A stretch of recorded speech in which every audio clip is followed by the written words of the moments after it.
ending small business failure. Welcome to the Small Biz Chat Podcast with the #1 small business expert, Melinda Emerson. Melinda's goal is to end small business failure, and she'll give you the information you need to succeed and live the life you dream of.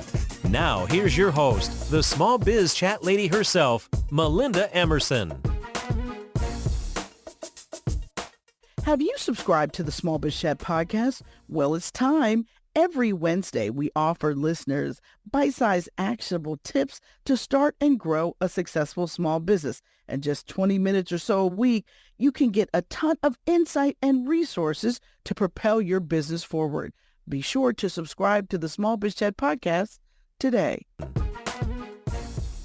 Hi, everybody, and welcome to another edition of the Small Biz Chat podcast. I'm Melinda Emerson, Small Biz Lady, your host, America's #1 small business expert. And our mission is simple: to end small business failure with real talk and real strategies from business leaders who have done the work.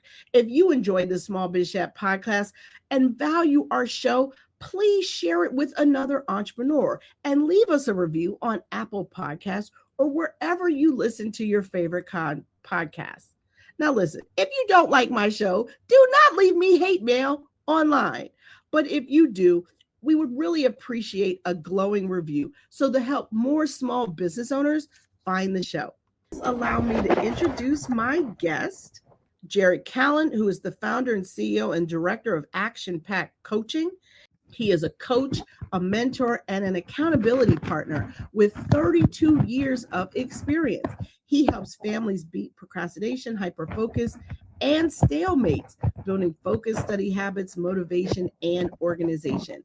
And with humor, daily check-ins, and individualized strategies, Jared turns chaos into progress and stress into confidence, strengthening communication and relationships. Jared, welcome to the Small Biz Chat podcast. No, thank you so much for having me. I really appreciate it. Oh gosh, well listen, tell me about you. How did you become an executive function coach? That's a great question. Basically, I started, my whole family had an emphasis on education from day one. And then I, as a result of that, I became a middle school and high school mostly humanities teacher for about 5 or 6 years at both public and private schools. And then I went off and did a corporate thing for about 5 years, which was mortgage banking. And that fed the family, but I hated it. And then all along I was coaching and tutoring. And then when I decided I had enough, then I spawned Action Pack Coaching and never looked back. Now, can you define the difference between executive function coaching and like tutoring, or what was the other group? Your therapy, right? So people therapy, they think tutoring, and an executive function coach. How are those things different? And what? That's a great question. So basically, they all differ, and it's also important to not sort of cross boundaries or blend the lines. So. A therapist, I'm speaking generally here. We can't not every therapist fits whatever I'm going to say, and not every tutor fits whatever I'm going to say. But what is true is that therapists traditionally will deal with things they're trained in, such as, diagnoses, and then treatment, best practices for treatment, et cetera. And they're dealing with all sorts of issues such as anxiety, depression, OCD, et cetera, lots of ailments. And I nor is anyone on my team trained to do that. So we don't blur the lines there. Okay. So for example, we collaborate with multiple therapists globally, literally. But it's only when we do that, when we reach out to a therapist or a therapist reaches out to us or some member of my team, that what happens is we just try to get to the best practice solution, get consensus, and then put it into action. And that's very useful because the therapist may be hearing one thing. I may be experiencing another thing, let's say with a kid who has got executive functioning issues, ADHD, ASD, ADD, whatever, right? And then sometimes the therapist will say, but keep in mind that, or remember what we read on the neuropsych report, he has very low working memory. So we have to take it slow, or something like that. Very concrete advice and guidance. And then we immediately amend the action plan. With respect to tutoring, which you brought up, tutoring, it's a pretty different emphasis. First of all, tutoring is generally, if mom finds out that their 10th grader is failing math, then they immediately reach out to the best math tutor they can find. Okay. But it's confined to math. So it's going to be, how do we get you better in math? How do we get you better in understanding how to work the equations? How do we get you better in showing your work so you don't lose points on tests? But it's not going to be the holistic approach that my company provides, which is everything, to be honest. So we would never dare to say that we're going to coach, generally somebody on French, Latin, test prep, or anything, a bio, chem, whatever. No, we don't do that. We have great partners that have already been vetted. So if anybody would come to me, anyone who would come to me and say who's the best out there for this, that, the other thing, I've already vetted them. I know who to refer, and I know that there's almost 100% probability that there'll be success, which is important. I only mention it because many parents and others go on sort of shopping sprees to figure out who's the best, and it can get very confusing and stressful because they're comparing prices, they're comparing packages, and they're comparing experience and expertise, and it can get pretty jumbled. And then the result sometimes is no decision, which is not good for the kid. Can you relate? I can. I can. So how does a parent figure out that they need you, Jared? What's your intake process like? If I've got a kid that's struggling in school and and the school's not really giving me a lot of help other than constantly complaining to me about my kid not producing. But how do you be like, oh no, this is a kid that needs executive function support? Well, there's a lot of ways to approach that question. One thing is that every kid probably needs executive functioning support, whether they're neurodivergent or neurotypical. In other words, the schools these days, by and large, generalizing, do not teach how to best organize, how to best self-advocate, how to best plan, how to best schedule, how to best prioritize. So it's my job to do that, or some member of my company. So the main thing is that it's taking apart for a second, separating whether you're neurodivergent or not. My point is everybody needs sort of modeling, mentoring, and very clear action plans and guidance in this area of how are you better organized? How do you not forget homework? How do you not forget to submit homework after you've worked hard on it? How do you learn how to self-advocate effectively with the teachers who are responsible for your growth and education? These are all things that typically when a kid or anybody comes to me does not know how to do, or even worse, will oppose me. They say, I don't need it. I don't want, I don't want it. I don't need it. I don't know why I'm talking, that kind of stuff. Right. So the only other part to sort of your answer to the question is that, the ADHD or executive functioning coaching is both an art and a science. You can't differentiate the two, because sometimes it's got to be science. Sometimes it's got to be art. Like, how do you handle a kid who, when you first get on a call with them, because their parent signed me up, let's say, and that's an example, and they say, I don't even know why I'm here. I don't need any help. Right. And then just as a corollary, everyone needs help. I need help. Melinda needs help, and everyone else needs help. And so sometimes that's a little bit of a good starter, because then it's up to me to say, well, I think everyone needs help, but you say it in sort of a way where it's sort of a we approach and not an I approach. Like, well, I always ask for help. Why are you not asking? No, more like, how can we all start to ask more for help? Because it will lead, and you have to sort of show it as how it's going to best serve the client or the kid. Because the ADHD kid or the neurodivergent kid always wants to know why before they even commit to doing anything. So you have to explain the why, and you have to show very clearly and concretely how it will benefit their lives and their priorities, right? So that is very critical. If you do not explain the why, you've lost the kid. Because Mm. I don't know why he wants me to do this. I don't even want to go to college. What am I doing this for? Why did my parents sign me up? All right, Jared, I've got a question to ask you. Yes, Is ma'am. there a difference between working with adults and working with students? Because I can imagine adults come to you with a little bit more urgent problem, right? So I'm 30 years old, I'm working my first or second job, and they got me on a performance review, a PIP or whatever, because I'm not delivering on time. How is it different? Are the challenges different? Or is it like someone ends up coming to you at 30 because they didn't fix this problem when they were in high school? Like, Right. how does all that work? Yeah, that's a great question. Thank you for asking. Basically, the challenges are the same, but the motivation level is usually different, to your point. Because if you have a 30-year-old or a 26-year-old or a 39-year-old or whatever, and they're experiencing career problems or not getting promoted or getting demoted or whatever, something negative, then if they're reaching out to me and contracting with me, then their motivation as an adult who has responsibilities, financial and otherwise, is usually greater than your average, let's say, 16-year-old, if that makes sense.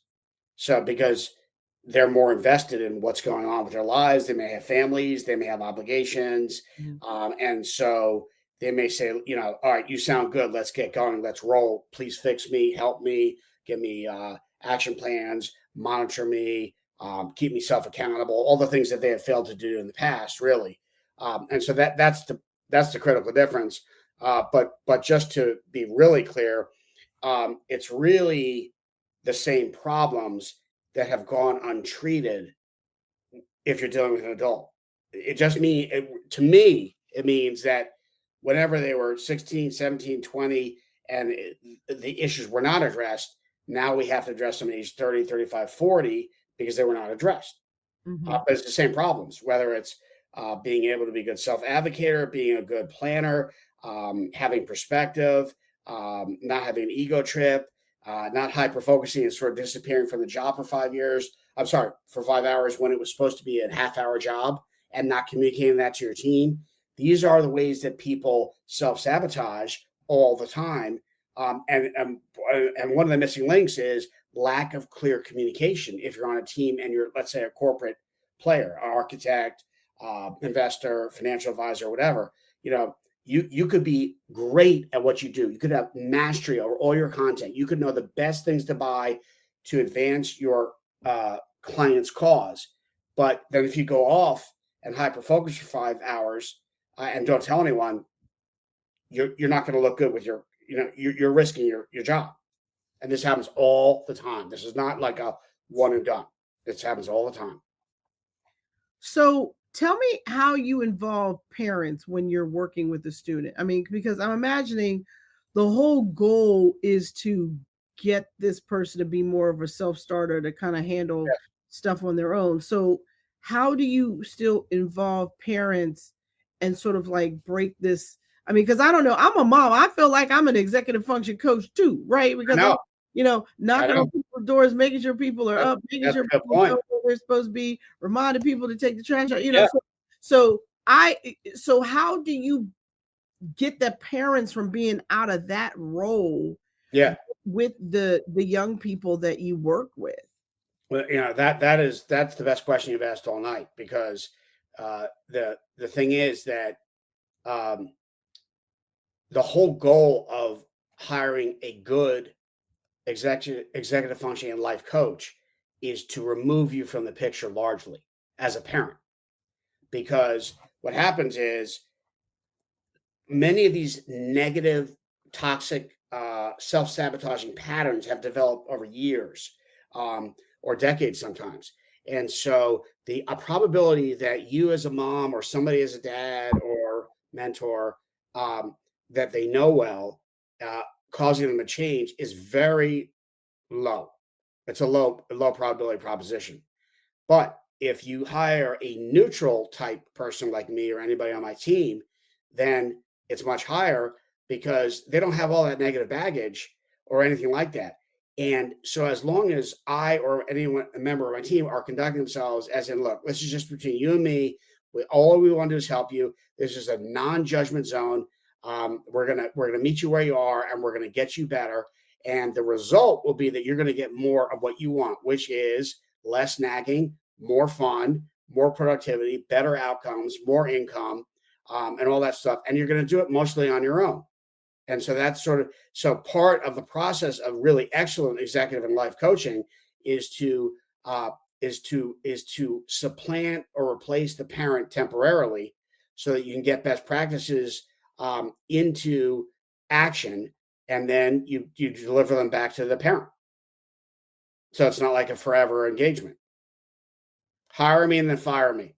All right. Hire me and then fire me. So what is your typical time that you work with students? Is it great question? So basically, it's all over the map because the typical arrangement is going to be a matter of months, depending on what the kid is, what the parents are reporting, what I see on the neuropsychological report in terms of gaps. You could have low working memory, you could have oppositionality, you could have other things that are going to be a little bit more hard to deal with, which means a longer duration of the coaching period, almost always. But at the same time, I have to remain flexible, because a parent might say, I want to make progress, but I am not signing up for a whatever contract. I want this, and so then my only responsible response to that is, I will give you all that I have with whatever you have, and then let's see what we do. So one of the biggest things is to be very flexible with each different client and to customize your solution and your action plan to each different client and each different family, because they're all different. There's not one that is identical. There's not even, some might be overly focused on output and grades, when really there's an infrastructure that has to be built with the kid before you can even think about getting better grades. Mm-hmm. Sometimes there's just direct oppositionality. You have to break through one way or another. Usually I do it by entertainment and exciting presentation of lots of things that relate directly to the kid that will make them interested in talking to me more. So for example, a kid, let's say I'm just drawing on prior experience, but if I was coaching an 11th grade running back at a prep school, and he was amazing running back, but he was avoiding all school activities and all executive functioning skill sets, then I have to meet him where he is. And what that means is, I'm a former football player. My son is a wide receiver. I coach my son. And so we talk football for a while to suck him in, to buy him in to the buy-in is so critical. If they leave saying he got me or he's got me, that's great, because we're going to make progress. If they leave saying, I don't know, sort of boring or whatever, that's the death knell. And I will never do that. I will never be boring. That's the only thing maybe I can promise, is I will do my best to shock them, stimulate them, engage them, entertain them, so that they can look at me and say, I don't think I've ever met someone like you before. No tutor, no teacher, no coach, and then after I get that, I'll say, let's roll. This is how we're rolling. And then I'll spell out the specific action steps, and then I'm going to monitor them daily, which almost no other coach out there does. So, and research supports the fact that the more touches you make throughout the week, the better, so that any kid who might get stuck doesn't stay stuck for 7 days. They stay stuck for 1 day, then they get a quick text from me, which is concrete guidance, and then hopefully they keep rolling. Because otherwise, what happens is you could have a whole missed week of zero productivity because they didn't ask for help, which many of them don't want to do or don't like to do or refuse to do, which is something we focus on during the sessions. And then the second thing is they're sort of on their own until the next session, and that doesn't always work that well. So, 15 years ago, I noticed this pattern, and I said, no, we're going to be in contact every day. And then you tell me, set your alarm, and you tell me what time you're going to text me. I don't care what time it is. It could be 7 a.m. It could be 9 p.m. I don't care, and then tell me what your plan is for the next day. What are the top 4 things you have to get done for the next day. Then the next day, on the next text, then you look at what you did. And if you forgot something or couldn't get to it, you move it over to the next text so we don't drop the ball. Continuity. Right. Consistency.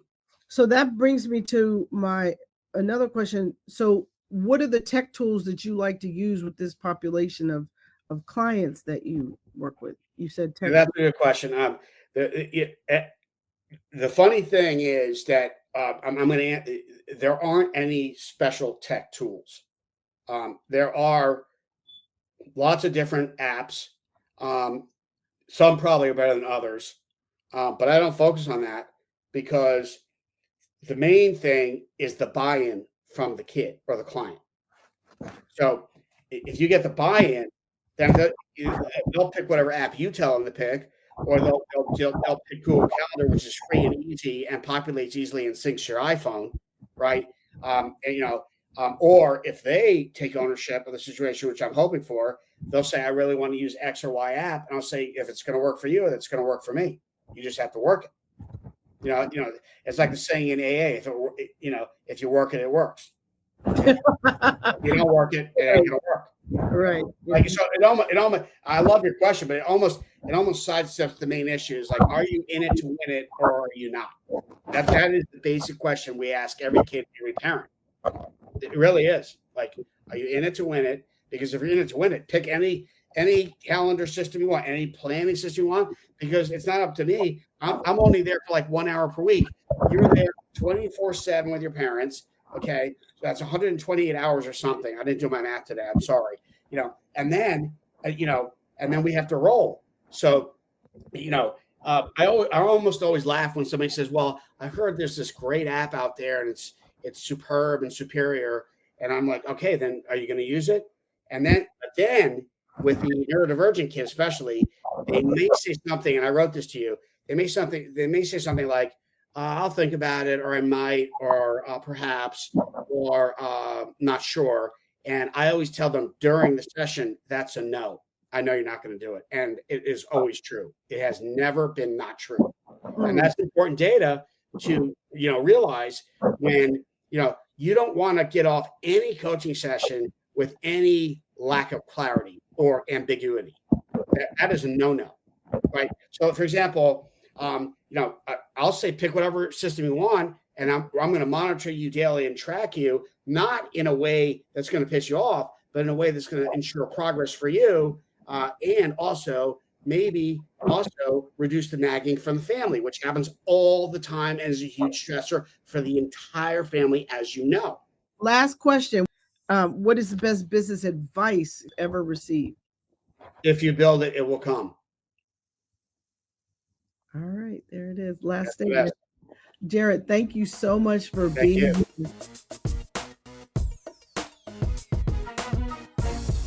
Thanks for listening to the Small Biz Chat Podcast with Melinda Emerson. Subscribe to this podcast wherever you listen to podcasts and join us next Wednesday for more fantastic information and interviews. You can find more sources and small business success strategies by visiting Melinda's website, succeedasYourOwnBoss.com. Thanks again for listening, and we'll see you next week.